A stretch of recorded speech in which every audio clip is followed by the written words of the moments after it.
It's actually the limitations that allow us to be more creative, to be more innovative. Is when we don't have something or we need something that we don't have access to, that's when we begin to start to ask questions and figure out how can we go about getting that.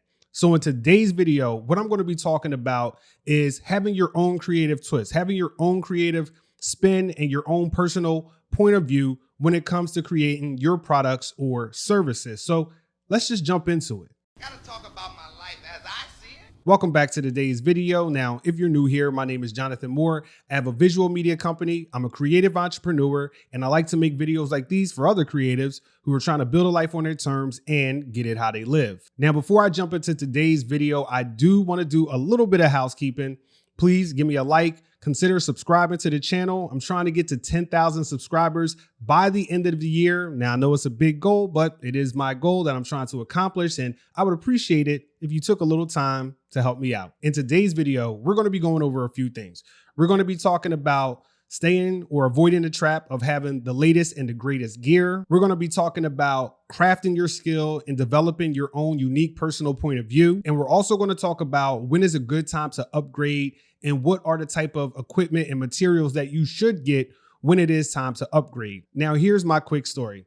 I wouldn't really consider myself an artist, like a true artist. All right. Now, I went to art school. I got a fine arts degree, but I wouldn't say that, I'm an artist like I see other people who I would say that they're an actual artist. I would really consider myself more of a creative guy. And as a result, when you don't feel like you match up or you pair up to your peers, right, you have to find creative ways to stand out from the crowd, right? So your finished product, like let's say if you're doing photography or you're doing painting, right? I wasn't really that great at painting. And I had a lot of kids in my class who were awesome at painting, right? And they would just make things look so great and so realistic. Well, that wasn't me. And so what I ended up having to do was take a creative approach where it was like, that I wasn't at that level, but my point of view was so unique and on its own that it actually put me on the same level as those other, students who I was consider, really good or really, really artistic. And the same was true when I was just starting out in my business, right?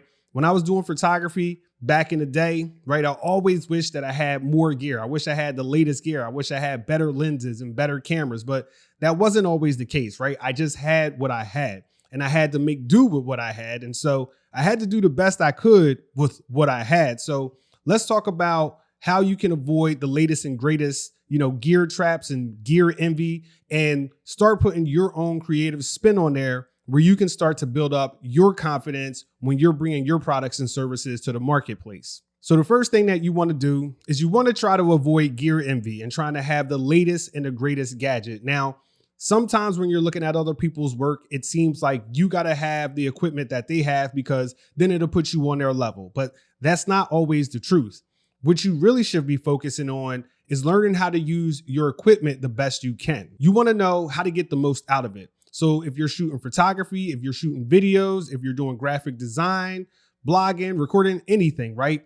You want to get the best use out of your equipment that you can.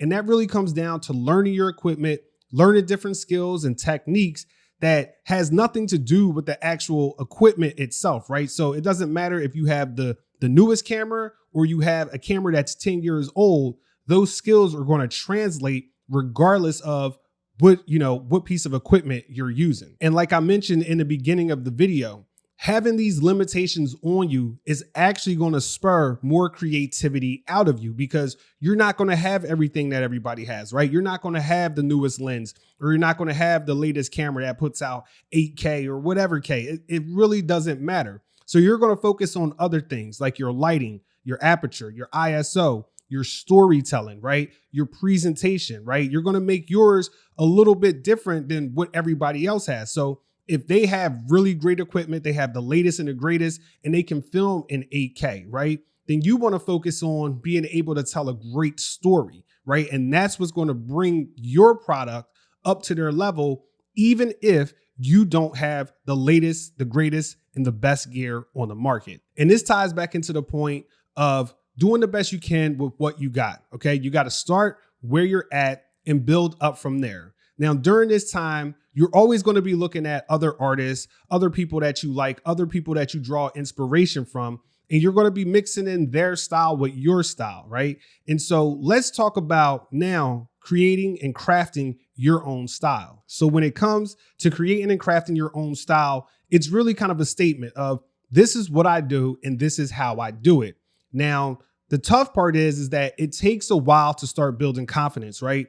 Especially when you're first starting, or especially when you're just starting to do your skill and you're performing it for money. So if you're doing videos, or you're doing photography, you're designing logos, and you're exchanging your skill for money, at this point in time, you can feel some type of way, right? Because people will often want something that they have in mind, and they know that you do that particular thing and they want it to be like that. So for example, right, let's say somebody wants you to photograph their wedding, right? And they might have this photographer online or a few photographers online who they really like their work.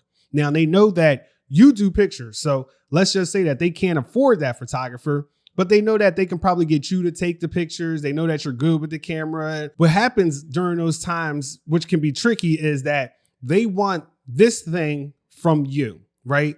And initially when you're starting out, it's kind of hard to find yourself, right? Because you're drawing inspiration off of everybody else. You want your pictures to look like this person. You want your videos to look like that person's, right? And so it takes a while to craft your own style. So in the beginning, it's tough, all right? I know that you're trying to mimic styles, but at the same time, you got to kind of just do what you do, how you do what you do. Hopefully that wasn't too confusing, but basically, if somebody is going to come and hire you, then they should see that, okay, you take pictures this way, you shoot videos this way. If I want that thing, I'm going to have to go find that person. But if I want what you got, okay, then they can come to you and you can do the best you can with what you got in a comfortable way, because after all, it's what you do, how you do. The next part to that is that confidence really comes from recognition, okay? Confidence in your own stuff, okay? Because let's be honest, we're artists. And even though we're like, this is my art, and you might not know it or you might not understand what I'm saying, a lot of times we want validation, right? Let's just keep it real. We want people to like our stuff. We want them to have some type of emotional reaction. Preferably they like it. But then again, I've come to learn over the years, if they hate it, it's good, because I'd rather them like it, love it, or hate it rather than be in the middle and not feel some type of way about it. But that comes over time. That's going to take a while for you to get to a point where you're comfortable in what it is that you do and how you do it. Okay. And so in the meantime, you're always going to be looking at different, creators. You're going to be looking at different artists. You're going to be making up your own little gumbo, right? You're going to take a little bit from this person, a little bit from that person, a little something over there. And then you're going to mix it up with your own creative twist, with your own personal perspective and point of view. And then you're going to present that to the world. And that's going to be your own thing. Now, speaking of this, I do have presets for photographers out there. So if you use Lightroom, I do create presets. I'll have a link in the description. You can go to my website, download them. They're completely for free. But you don't want to just take the preset and slap it on your picture, okay? You want to slap it on that picture, but then you want to fine tune it and make it nice.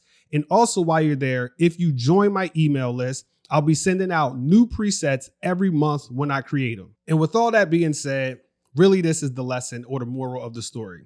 Make sure that you're always putting your own creative twist, your own creative spin, your own personal point of view, because your personal point of view, your creative spin, your twist, it all matters. And that's what people are going to come to you for, because they like what you do, the way that you do what you do. So that's it for me today, guys. Hopefully you found this useful, helpful, and informative. And if so, give me a like, drop me a comment, and let me know where are you at right now on your creative journey. And for all my people out there who are trying to build a life on their terms and get it how they live, this is your man, Jonathan Moore, and I'm signing out.